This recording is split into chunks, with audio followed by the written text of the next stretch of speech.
स्वागत है आपका हमारे YouTube चैनल हानी वॉइस में। चलते हैं एक नई कहानी पर। मुझे कुछ महीने हुए थे इस बिल्डिंग में आए हुए, और ये बिल्डिंग एक शानदार बिल्डिंग थी जो कि 15 मंजिल की थी। बिल्डिंग बस देखने में एक बिल्डिंग थी, लेकिन इसके फ्लैट अंदर से किसी बंगले से कम ना थे। मैं यहाँ एक नवी क्लास के बच्चे को पढ़ाने आती थी, क्योंकि ये बहुत ही बेहतरीन इलाका था और ये बिल्डिंग भी बहुत शानदार थी। वहाँ रहने वाले तकरीबन लोग अमीर घरानों से थे। इस बच्चे की महीने की फीस मैंने इसकी माँ से 25,000 मांगी थी, और मुझे लग रहा था कि मैंने कुछ ज़्यादा ही फीस बता दी है। लेकिन मुझे हैरत उस वक्त हुई जब उसकी माँ ने कोई भी एतराज़ नहीं किया और फ़ौरन हामी भर ली। मैं तो हैरत से इस औरत को देखने लगी। मैंने इंग्लिश में एमए किया था और वो बच्चा पढ़ाई में अच्छा ना था। मैं जिस इलाके में रहती थी, मुझे वहाँ से इस बिल्डिंग में आने के लिए 2 बसें बदलनी पड़ती थी। मेरी कोशिश तो यही रहती थी कि इस बिल्डिंग में मुझे 2-3 ट्यूशन और भी मिल जाए, ताकि मेरे घर के हालात अच्छे हो सके। ये ट्यूशन भी मेरी एक दोस्त ने मुझे लगवा कर दिया था। वो इसी बच्चे की स्कूल की टीचर थी। जहाँ वो बच्चा पढ़ता था, मैं तो अपनी दोस्त का जितना भी धन्यवाद करती उतना कम था। हालांकि मेरा पढ़ाई का रिकॉर्ड बहुत अच्छा था, लेकिन मेरे पास कोई सिफारिश ना थी, इसलिए मुझे किसी भी अच्छे स्कूल में टीचिंग की नौकरी नहीं मिली थी। सुबह के वक्त मैं एक इंग्लिश मीडियम स्कूल में टीचिंग करती थी, जिससे बड़ी मुश्किल से मुझे वहाँ से 25,000 सैलरी मिलती थी। मेरे बाबा ना थे और मैं बहन भाइयों में सबसे बड़ी थी। मुझसे छोटे मेरे 2 भाई थे जो कि स्कूल में पढ़ते थे, इसलिए घर की जिम्मेदारी मुझ पर आ पड़ी थी। कुछ बाबा की दुकानों से किराया आ जाता था और मेरी माँ भी सिलाई जानती थी, इसलिए मोहल्ले की औरतें उनसे कपड़े सिलवाती थी। बस यूं ही मेहनत करके हम अपना घर चलाते थे। मैं बहुत खूबसूरत थी, इसलिए मामूली कपड़ों में भी अपने हुस्न की वजह से मैं सबसे हसीन नजर आती थी। मैं शाम के वक्त इस लड़के को पढ़ाने जाती थी। वैसे तो 2 महीने से सब कुछ ठीक ठाक चल रहा था, लेकिन कुछ दिनों से मेरे साथ कुछ अजीबोगरीब किस्म की हरकतें होने लगी थी। मैं जब भी लिफ्ट में जाती तो वहां पहले से 3-4 नौजवान लड़के मौजूद होते। शायद वो इस बिल्डिंग के थे, लेकिन बहुत ही ज्यादा आवारा किस्म के लड़के थे। कानों में सोने की बालियां पहन रखी थी, बाल कंधों तक लंबे थे। उनमें से 2 ने तो अपने बालों की चोटी भी बना रखी थी। चारों ने फैशन के नाम पर फटी हुई पैंट पहनी हुई थी, बेढंगी सी शर्ट पहने। वो शायद खुद को किसी फिल्म का हीरो समझते थे, लेकिन मुझे तो उनके अंदर आवारगी के सिवा और कुछ भी नजर नहीं आया था। जब भी मैं लिफ्ट में जाती और लिफ्ट बंद होती, वो लड़के बारी बारी बेहुदा और गंदे गाने लगते, जिसे सुनकर मेरी नजरें जमीन में गड़ जाती, मेरे कानों की लौ तक लाल हो जाती। मेरी कोशिश होती कि जल्द से जल्द मैं अपने रास्ते पर पहुंचूं और ये लिफ्ट खुल जाए। मेरे लिए हैरान करने वाली बात ये थी कि जब भी मैं लिफ्ट में जाती, वो चारों नौजवान पहले से ही उस लिफ्ट के अंदर मौजूद होते। अगर 1-2 बार ऐसा होता तो मैं एक कोइंसिडेंस समझती, लेकिन पिछले कुछ दिनों से तो ये रोजाना होने लगा था। जिस मंजिल पर मैं इस बच्चे को पढ़ाने जाती थी, वो 8वीं मंजिल थी, इसलिए पैदल सीढ़ियां चढ़कर जाने का तो सवाल ही पैदा नहीं होता था। आज भी जब मैं लिफ्ट में गई तो उनमें से एक लड़का मेरे बराबर आकर खड़ा हो गया और एक अजीब सा गाना गुनगुनाने लगा। मैंने इसे घूर कर देखा तो वो मुस्कुराने लगा, फिर दोबारा से गाने लगा। गाना गाते हुए वो पूरी पूरी एक्टिंग भी कर रहा था, और पीछे खड़े 3 नौजवान ये सब देख कर हंस रहे थे। मैं न जाने कैसे अपना गुस्सा काबू करे हुए थी, क्योंकि इस वक्त मैं इस लिफ्ट में अकेली लड़की थी। इस लड़के के सुर ताल खत्म हुए तो मेरे पीछे खड़े दूसरे नौजवान ने एक और बेहुदा गाना गाना शुरू कर दिया। मैं जल्दी से लिफ्ट के दरवाजे के करीब आ गई। वो लड़का कोई 21 या 22 साल का था, मेरी ही उम्र का था, लेकिन बहुत ही ज्यादा बेशर्म और बदतमीज था। मेरा बस नहीं चल रहा था कि लिफ्ट किसी भी फ्लोर पर रुककर खुल जाए और मैं वहां से बाहर निकल जाऊं। मेरी हरकत को देखकर वो लड़के तेज तेज हंसने लगे। उनमें से एक कहने लगा, बस भी कर दो यार, बच्ची को डर लग रहा होगा। दूसरा बोला, खूबसूरत लड़की अगर लिफ्ट में साथ हो तो एक ख्वाहिश दिल में जागती है, काश लिफ्ट बंद ही रहे और कभी ना खुले। तीसरा कहने लगा, हम तुम एक लिफ्ट में बंद हो और चाबी खो जाए। मेरा सब्र शायद यहीं तक था। मैंने पलट कर देखा और इस लड़के के मुंह पर खींच कर थप्पड़ दे मारा। थप्पड़ की आवाज इस पूरी लिफ्ट में गूंजी थी। चारों के चारों लड़के गुमसुम हक्का बक्का मुझे देखने लगे। मैंने कहा, ज्यादा शौक है गाने सुनाने का तो घर जाकर अपनी माँ बहनों को सुनाओ, दिल बहल जाएगा उनका। खबरदार, जो आइंदा मेरी मौजूदगी में ऐसी बेहुदा हरकतें तुम लोगों ने की तो मैं तुम लोगों की कंप्लेंट कर दूंगी। मेरा ये कहना था कि मेरी 8वीं मंजिल आ चुकी थी। मैं लिफ्ट से बाहर निकल गई। आज तो इस बच्चे को पढ़ाना भी मुझे मुश्किल लग रहा था, क्योंकि मेरा दिमाग उन चारों लड़कों की तरफ ही था।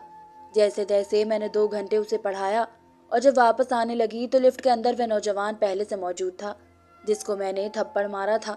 बाकी के 3 गायब थे। वो गुस्से से मुझे देख रहा था। इसके चेहरे पर अब भी मेरी उंगलियों की छाप मौजूद थी। मेरा दिल न जाने क्यों अनजाने से ख्यालों में गिरने लगा था। मैंने एक कदम लिफ्ट के अंदर रखा, लेकिन फिर फौरन से बाहर निकाल लिया और लिफ्ट बंद होने का इंतजार करने लगी थी कि वो लड़का पहले उतर जाए। इससे पहले कि लिफ्ट बंद होती, इस लड़के ने लिफ्ट का बटन दोबारा से प्रेस किया और लिफ्ट दोबारा से खुल गई। फिर मुझसे कहने लगा, अंदर आओ, मुझे तुमसे बात करनी है। जिस अंदाज में उसने मुझसे कहा था, मेरा तो दिल पूरी तरह से धड़कने लगा था। मैंने सोचा कि सीढ़ियों से चले जाना ही बेहतर है। मैं इस लड़के से बात करना ही नहीं चाहती थी। मैं फौरन से पलटकर सीढ़ियों की तरफ चली गई, लेकिन वो लड़का मेरे ही पीछे आने लगा। मेरा दिल धड़कने लगा था, इसलिए मैं तेजी से नीचे उतरने लगी। वो मुझे पीछे से पुकार रहा था, कह रहा था, एक बार मेरी बात सुन लो, वरना बहुत पछताओगे। लेकिन मैंने इसकी कोई बात नहीं सुनी। वो भी मेरे पीछे ही आ रहा था। जब मैं तमाम सीढ़ियां उतरकर इस बिल्डिंग की लॉबी में आ गई, वहां पर इसी बिल्डिंग का मैनेजर और उसके साथ एक गार्ड भी खड़ा था और वो गार्ड से बात कर रहा था। जब मैं तेजी से उनके पास आई और मैंने इस गार्ड को कहा कि लड़का मुझे परेशान कर रहा है, ये सुनना था कि वो गार्ड इस नौजवान को घूरने लगा। कहने लगा, क्या बदतमीजी है, तुम्हें शर्म नहीं आती। वो लड़का इस गार्ड के पास आकर खड़ा हो गया और अपनी दोनों जेब में हाथ डालकर कहने लगा, अपने काम से काम रखो, समझे, वरना तुम्हारी औकात याद दिला दूंगा। तुम जानते नहीं हो मैं किसका बेटा हूँ। दूसरा नौजवान, जो कि इस बिल्डिंग का मैनेजर था, इस लड़के से कहने लगा कि देखें, यहाँ पर घटिया हरकतें नहीं होती हैं। आप जिसके भी बेटे हैं, अगर आप कोई गलत हरकत करेंगे तो आपके बाबा तक आपकी शिकायत जरूर जाएगी। दोबारा इस लड़की को परेशान करने की कोशिश भी मत कीजिएगा। इस मैनेजर की बात सुनकर वो लड़का मुझे घूरते हुए वापस चला गया। मैंने सुख का सांस लिया था। वो मैनेजर मुझसे पूछने लगा, क्या आपको क्या शिकायत है, आप मुझे बताएं ताकि हम आपकी शिकायत को दूर कर सके। मैंने कहा कि 3-4 लड़के हैं जो लिफ्ट में आते जाते मुझे परेशान करते हैं। वो कहने लगा, ठीक है, हम इस बात का ख्याल रखेंगे। अगले दिन जब मैं ट्यूशन पढ़ाने के लिए गई तो लिफ्ट बिल्कुल खाली थी, इसमें कोई भी मौजूद नहीं था। मैंने दिल ही दिल में रब का धन्यवाद किया। लेकिन जैसे ही मैं इस बच्चे के घर में दाखिल हुई तो नौजवान सामने ही लॉन्ज के सोफे पर बैठा था और वो लड़का इस लड़के से बातें कर रहा था। इसकी माँ भी वहीं बैठी थी। मैं अंदर दाखिल हुई तो वो लड़का मुझे देखकर अजीब सी मुस्कुराहट चेहरे पर सजाए देखने लगा, जैसे मुझ पर यह जता रहा हो कि वो कहीं भी आ सकता है। मैंने अपनी नजरें झुकाई और लॉन्ज में ही बैठ गई, क्योंकि मैं इस बच्चे को वहीं पर पढ़ाती थी। इसकी माँ कहने लगी कि राहुल, ऐसा करो कि तुम यहाँ से अभी जाओ, अमन के पढ़ने का वक्त हो गया है, लेकिन शाम को जरूर तुम्हारी पसंद की डिश बनाऊंगी। वो कहने लगा, जी आंटी, क्यों नहीं, मैं जरूर आऊंगा, बल्कि अब तो आता जाता रहूंगा। ये कहकर वो बाहर चला गया। लेकिन मैं परेशान हो गई थी। एक बार तो मेरा जी चाहा कि मैं नौकरी ही छोड़ दूं। पता नहीं क्यों मुझे इस लड़के को देखकर अजीब अजीब से ख्याल आने लगते थे। इसकी आंखों में एक अजीब सी नफरत थी। मैं तो कुछ ऐसा जाहिर भी नहीं करती थी, लेकिन अंदर ही अंदर मुझे इस लड़के से डर लगने लगा था। मेरी मजबूरी पैसा था, जो मुझे इस ट्यूशन से अच्छा खासा मिल रहा था, और अब तो अमन बहुत अच्छा पढ़ने लगा था। इसकी माँ मुझसे बहुत खुश थी। कहने लगी कि मैंने बहुत से ट्यूशन अमन के बदल के देख लिए थे, लेकिन मेरा बेटा तो डफर का डफर ही था। लेकिन तुम वाकई बहुत अच्छी तरह से पढ़ाती हो, इसका कॉन्सेप्ट क्लियर करा देती हो। अब तो इसके स्कूल के टीचर भी इसकी तारीफ करने लगे हैं। मैं गायब दिमाग से इसकी माँ की बातें सुन रही थी। मेरे दिमाग में तो इस लड़के की आंखें घूम रही थी, जिसमें मेरे लिए न जाने कौन कौन से जज्बात थे। वापसी पर जब मैं लिफ्ट में आई तो तब अकेली थी, लेकिन अभी एक फ्लोर ही लिफ्ट चली थी कि नीचे वाले फ्लोर पर जाकर रुक गई। लिफ्ट का दरवाज़ा खुला और वही 4 लड़के लिफ्ट के अंदर आ गए। इससे पहले कि मैं लिफ्ट से बाहर निकलती, उसी लड़के ने मुझे बाजू से पकड़ लिया। मैं उससे बाजू छुड़वाने लगी। उसी बहस में लिफ्ट बंद हो गई। मैंने इस लड़के को कहा, क्या बदतमीजी है, मेरा बाजू छोड़ो। कहने लगा, बदतमीजी का जवाब तो तुम्हें आज दूंगा। तुम्हें बहुत शौक है थप्पड़ मारने का और फिर मेरी शिकायत लगाने का। अब देखो मैं तुम्हारे साथ क्या करता हूँ। अभी वो बात कर ही रहा था कि जब लिफ्ट की लाइट बंद हो गई और एक अलार्म बजने लगा। शायद पूरी बिल्डिंग की लाइट बंद हो चुकी थी और लिफ्ट बिना लाइट के चल नहीं सकती थी। ये देखकर मैं सांस लेना भूल गई थी मुझे लगा कुछ देर में यहाँ के जनरेटर चल पड़ेंगे और लिफ्ट दोबारा से स्टार्ट हो जाएगी, लेकिन ऐसा कुछ नहीं हुआ था। उन चारों में से एक ने अपनी जेब से मोबाइल निकालकर उसकी टॉर्च लाइट खोली। मैंने अपना हाथ उस लड़के के हाथ से छुड़वाया और लिफ्ट के दरवाजे के पास जाकर खड़ी हो गई। दरवाजा खटखटाने लगी। खोलो, कोई तो लिफ्ट को ऑन करो, मुझे बाहर आना है। लेकिन अभी मैं दरवाजा खटखटाना शुरू ही हुई थी कि दोनों जवानों ने मुझे बाजू से पकड़ लिया और लिफ्ट की पीछे वाली दीवार के साथ लगा दिया। एक लड़के ने अपनी जेब से रुमाल निकाला और मेरे हाथ पीछे की तरफ करके बांध दिए। दूसरे ने टेप निकाला और मेरे मुंह पर चिपका दिया। वो लड़का, जिसका नाम राहुल था, कहने लगा, ये लिफ्ट सुबह से पहले नहीं खुलेगी और सुबह तुम्हारी लाश इस लिफ्ट से बाहर निकलेगी। ना मैं अपने हाथ खोल पा रही थी और ना ही अपने मुंह से उस टेप को उतार सकती थी। वो लिफ्ट वाकई ही पूरी रात बन रही थी और उन चारों ने मिलकर एक के बाद एक मेरे साथ हैवानियत की सारी हदें पार कर दी। न जाने रात के किस वक्त लिफ्ट का दरवाजा खुला था और वो चारों लड़के बाहर जा चुके थे, लेकिन मैं इस काबिल भी ना थी कि उठकर बैठ भी सकती। मैं मुर्दा हालत में इस लिफ्ट में लेटी थी। उन लड़कों को जाता हुआ देखकर मेरी आंखों से आंसू बह रहे थे। अगर मुझे मालूम होता कि अपने साथ की जाने वाली बदतमीजी पर मारे गए थप्पड़ का मुझसे ये बदला लिया जाएगा तो मैं शायद इस वक्त उनकी इस बदतमीजी को बर्दाश्त कर लेती, लेकिन मेरी ऐसी हरकत पर वो मेरी जिंदगी बर्बाद कर चुके थे। मैं वहीं बेहोश हो गई थी। जब मुझे होश आया तो मैं एक गवर्नमेंट हॉस्पिटल में लेटी हुई थी। मेरे पास 2 पुलिस कांस्टेबल भी खड़े थे और एक इंस्पेक्टर भी। मेरी डॉक्टर भी थी और मेरी माँ रोए जा रही थी। वो इंस्पेक्टर कहने लगा, देखिए, जो कुछ आपके साथ हुआ है, अगर आपको किसी पर शक है तो आप FIR करवा सकती हो। मैं बिल्कुल गुमसुम थी। एक इतनी सी हरकत का नतीजा मैं देख चुकी थी। जब इस आदमी ने मुझे बिल्कुल खामोश देखा तो कहने लगा, देखो, अगर तुम चुप रहोगी तो फिर हम इस केस को यहीं पर खत्म कर देंगे। फिर शिकायत मत करना। फाइल एक बार बंद होगी तो दोबारा नहीं खुलेगी। अचानक मुझे न जाने क्या सूझा कि मैंने सब बता दिया। मेरे दिल में उन चारों के लिए भी बेतहाशा नफरत थी। मैंने कहा कि मैं उनको फांसी के तख्ते पर चढ़ाना चाहती हूँ। मैंने अपना बयान लिखवा दिया, लेकिन पुलिस ऑफिसर मेरी बात सुनकर कहने लगा, देखो, तुम्हें शायद अंदाजा नहीं है कि इस बिल्डिंग में रहने वाले लोग कौन हैं। अरे वो आम लोग नहीं हैं। कोई जज का बेटा है, कोई MLA का बेटा है, कोई वकील का बेटा है, तो कोई बिजनेसमैन का बेटा है। वहाँ पर आम लोगों का कोई काम नहीं है। इसलिए मेरी मानो, जो कुछ तुम्हारे साथ हुआ है उसे भूल जाओ। उसकी मक्कारी उसके चेहरे पर साफ नजर आ रही थी। मेरी माँ ये सुनकर डर गई थी। कहने लगी, हमें कोई केस नहीं करना इंस्पेक्टर साहब। मैं भी इस वक्त चुप हो गई, लेकिन जो कुछ मेरे साथ हुआ था मैं उसे भूल नहीं पा रही थी। रात सोते हुए मैं चिल्लाने लगती, चीखने लगती तो मेरी माँ उठ जाती। मैं बिल्कुल पागल सी होकर रह गई थी। 2 महीने तो मुझे अपना होश ही ना रहा था, लेकिन फिर धीरे धीरे मैं जिंदगी की तरफ आने लगी। जिंदगी क्या थी, मौत से बदतर सजा थी, क्योंकि सारे मोहल्ले को पता चल चुका था कि मेरे साथ क्या हुआ है। मोहल्ले को क्या, सब लोगों को मालूम था, लेकिन सब चुप तमाशा देख रहे थे। मुझे स्कूल की नौकरी से भी निकाल दिया गया। मैं मोहल्ले से गुजरती तो औरतें और मर्द मुझे देखकर हल्के हल्के चुगलियां करने लगते। मुझे नफरत की निगाहों से देखते, जैसे कि मेरा कसूर हो। हालांकि मैं बेकसूर थी। मैं ये जानती थी कि अब कोई भी आदमी मुझे अपनी बीवी नहीं बनाएगा, क्योंकि पूरा मोहल्ला मेरे बारे में जान चुका था। मेरी माँ कहने लगी कि हम ये घर और तुम्हारे बाबा की दुकान बेचकर दूसरे शहर चले जाते हैं।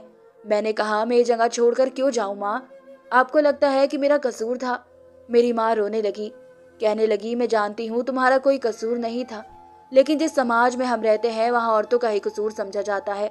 उन लड़कों का तो कुछ नहीं गया, लेकिन हम बिन मौत मारे जाते हैं। हो सकता है कि शहर बदले तो तुम्हारा कोई अच्छा सा रिश्ता भी हो जाए, तुम्हारी शादी हो जाए, तुम्हारा घर बस जाए। मैंने कहा, और अगर शादी के बाद मेरे पति को इस बात का पता चल गया तो क्या होगा? आपने सोचा है? यह सुनकर मेरी माँ फिर से रोने लगी, कहने लगी, तुम्हारे दोनों छोटे भाई भी मोहल्ले में जाने से घबराने लगे हैं। लोग उनसे अजीब अजीब से सवाल करते हैं। मैं समझ सकती थी कि इस वक्त वो किस तकलीफ में थे, लेकिन मैंने हिम्मत नहीं हारी। मेरे अंदर उन लड़कों के लिए बदले की आग भड़क उठी थी। मैं अपने साथ किए गए जुल्म को छुपा नहीं सकती थी। मैंने बाबा की दुकानें बेच दी, जिसका किराया हमें मिलता था, और घर के गुजर बसर में कुछ आसानी हो जाती थी। कुछ मेरी माँ सिलाई करती थी और कुछ मैं ट्यूशन और स्कूल पढ़ाती थी। उन दुकानों को बेचकर मैंने अपनी माँ को पैसे दिए और खुद पुलिस ट्रेनिंग में चली गई। ट्रेनिंग के दौरान जब भी कोई मुश्किल क्लास होती तो मैं ये ख्याल करती कि मेरे सामने वो 4 लड़के हैं और मेरा निशाना कभी भी चूकता नहीं था। मैंने अपने आप को पत्थर का कर लिया था। मेरे वजूद पर अब किसी भी किस्म की तकलीफ मुझे तकलीफ नहीं लगती थी। ट्रेनिंग के बाद जब मैंने ड्यूटी ज्वाइन की तो मैं एक अच्छी पोस्ट पर थी।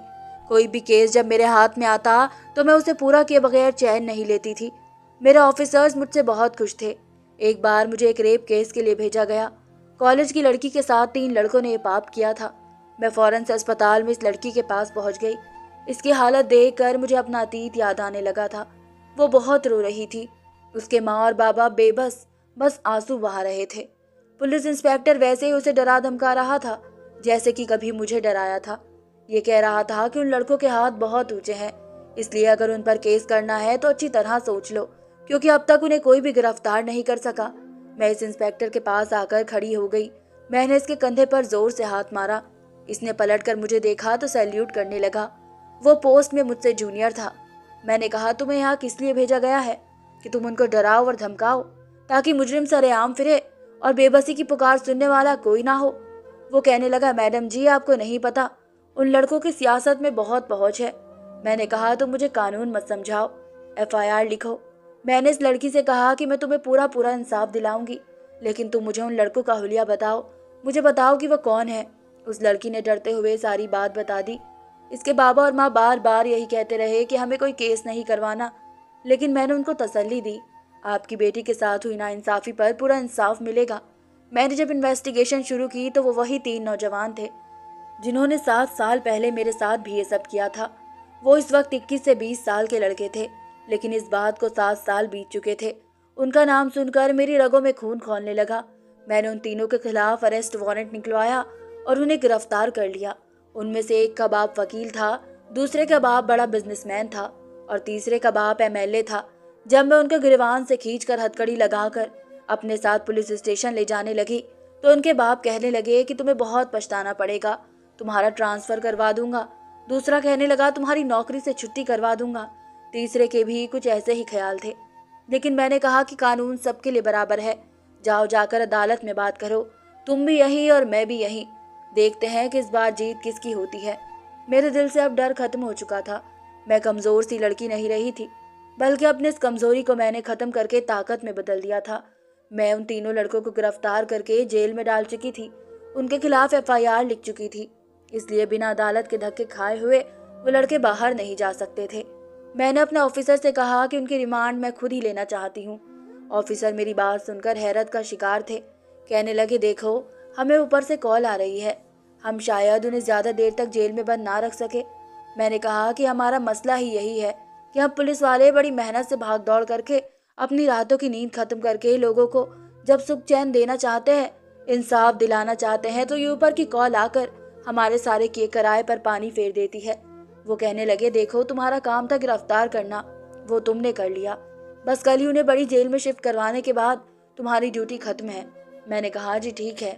अगले दिन शाम को पुलिस गाड़ी में उन तीनों मुजरिमों को बैठाया गया और उनके साथ 2 पुलिस के कांस्टेबल को बिठाया गया था। आगे मैं बैठी थी और मेरे साथ एक पुलिस कांस्टेबल और था जो कि गाड़ी चला रहा था। जिस जेल में हमें उन्हें शिफ्ट करना था वो वहां से काफी दूर थी, तकरीबन 2 घंटे के रास्ते पर थी और बीच में सुनसान रास्ता भी था। ऑफिसर ने कहा कि देखो ये भागने न पाए। मैंने कहा, बेफिक्र रहें, ये लड़के जब तक मेरे अंडर में है सवाल ही पैदा नहीं होता कि भाग सके। ऑफिसर कहने लगे, मुझे तुम पर पूरा भरोसा है। मैं इस गाड़ी की फ्रंट सीट पर बैठ गई। जब सुनसान सड़क शुरू हुई तो अंधेरा शुरू हो चुका था। मैं जानती थी कुछ दूर जाते ही उनको बचाने के लिए उनके पालतू कुत्ते जरूर आएंगे और अंधाधुंध फायरिंग करेंगे और हमें मार डालेंगे। इससे पहले कि वो अपनी चाल चलते, मैंने कांस्टेबल से कहा कि गाड़ी यहीं रोक दो। वो मुझे देखकर हैरान हुए और कहने लगे, क्यों मैडम? मैंने कहा कि तुम्हें कहा है ना गाड़ी यहीं रोक दो। उसने गाड़ी रोक दी। मैं गाड़ी से नीचे उतरी और पिछले दरवाजे का ताला खोल दिया। दोनों कांस्टेबल मुझे देखने लगे। कहने लगे, मैडम आपने गाड़ी यहाँ क्यों खड़ी करवा दी है? मैंने उन्हें कहा कि मुझे ऊपर से ऑर्डर आया है। फिर मैंने कहा, उन लड़कों की हथकड़ियाँ खोल दो। ये सुनकर वो कांस्टेबल हथकड़ियाँ खोलने लगे। वो तीनों लड़के बड़े ही खुश नजर आ रहे थे, क्योंकि उन्हें लग रहा था उनके बाबा ने उनके लिए कॉल करवाई है और वो वहीं से फरार हो जाएंगे। जैसे ही वो गाड़ी से नीचे उतरे, मैंने कहा, भागो, जितना भाग सकते हो भागो। अगर तुम लोग मेरी गोली से बच सके तो तुम जिंदगी पालोगे, वरना एनकाउंटर में मारे जाओगे। ये सुनकर लड़कों की रंगत उड़ी थी। वो मुझे देखने लगे। मैंने कहा, इतने ध्यान से मत देखो, कहीं ये ना हो कि तुम लोग मुझे पहचान जाओ। मैं नहीं चाहती कि मैं तुम लोगों को अपनी पहचान करवाऊं, लेकिन बदला तो बदला होता है। एक बार तुम लोगों ने मेरे साथ ऐसी गलती पर बदला लिया था जिसमें मेरा कोई कसूर ना था। वो कहने लगे, क्या मतलब? हम समझे नहीं। मैंने उन्हें इस बिल्डिंग का नाम बताया और कहा कि लिफ्ट याद है ना तुम्हें? ये सुनकर इन तीनों की रंगत बदली थी। फिर मैंने उन्हें बोलने का मौका नहीं दिया। मैंने कहा, भागो।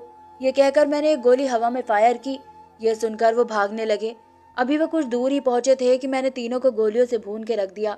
ये देखकर वे 3 कांस्टेबल हैरान हो गए। कहने लगे, मैडम, ये आपने क्या कर दिया है? मैंने कहा, कुछ नहीं किया। हम कहेंगे कि उन्होंने गाड़ी रुकवाई थी और भागने की कोशिश कर रहे थे। उनके पास पहले से जेल में हथियार मौजूद थे, जो कि उनके बाबा के कुछ आदमियों ने जेल में ही दिए थे, और ये हम पर फायरिंग करने लगे थे, इसलिए एनकाउंटर में मारे गए। मेरी बात सुनकर वो तीनों कांस्टेबल मुस्कुराने लगे। फिर यही खबर अखबार में भी छपी थी। ये बात सब कुछ हर कोई समझ चुका था, लेकिन मुझ तक कोई भी शख्स पहुंच नहीं पाया था। ये तीनों लड़के वही थे जिसने लिफ्ट में मेरे साथ पाप किया था, लेकिन अब तक मुझे इस चौथे लड़के की तलाश थी जिसने थप्पड़ के बदले मेरे साथ ये सब किया था। उसने मेरी जिंदगी बर्बाद कर दी थी। मैं चाहती थी कि मैं इसे भी जान से मार डालूं। मैंने इस लड़के के बारे में जानकारी हासिल करनी शुरू की तो मालूम हुआ कि वो लड़का भी एक ऑफिसर का बेटा था, लेकिन एक टांग से अपाहिज हो गया है। ज्यादातर वक्त दरबारों पर जाकर गुजारता है। यह सुनकर मुझे सुकून सा मिल रहा था कि इस शख्स से बदला तो मेरा रब ले चुका है। एक बार मैं ड्यूटी पर गई तो मेरी नज़र उस नौजवान पर पड़ी जो अपनी व्हील चेयर पर बैठा गरीब लोगों की मदद कर रहा था और दरबार में जाकर रो रो कर माफ़ी मांग रहा था। कह रहा था कि मैंने एक लड़की के साथ पाप किया था और उसके कुछ महीने बाद ही मेरा एक्सीडेंट हो गया और मैं अपाहिज हो गया। मैंने इस लड़की को बहुत ढूंढा कि उससे माफ़ी मांग सकूं, क्योंकि मैं समझ सकता हूं कि वो किस तकलीफ से गुजरी होगी, और पिछले 7 सालों से मैं रो रो कर माफ़ी मांग रहा हूं, लेकिन इस वाक्य ने मेरा सुख चैन बर्बाद करके रख दिया है। मैं रातों को सो नहीं सकता। इस लड़की के आंसू और इसका रोता हुआ चेहरा मुझे दिखाई देने लगता है। इसकी बेबस आंखों ने मेरा चैन, मेरी नींद, मेरा जीना दुश्वार कर दिया है। काश वो मुझे माफ कर दे तो मेरे लिए मरना आसान हो जाएगा। मैं पीछे खड़ी इस आदमी की बातें सुन रही थी और मेरा दिल बेफिक्र हो चुका था। मैंने आसमान की तरफ एक नज़र देखा और मुस्कुराने लगी। इस लड़के की सज़ा यही होनी चाहिए थी कि ये पल पल मरता रहे। धन्यवाद दोस्तों।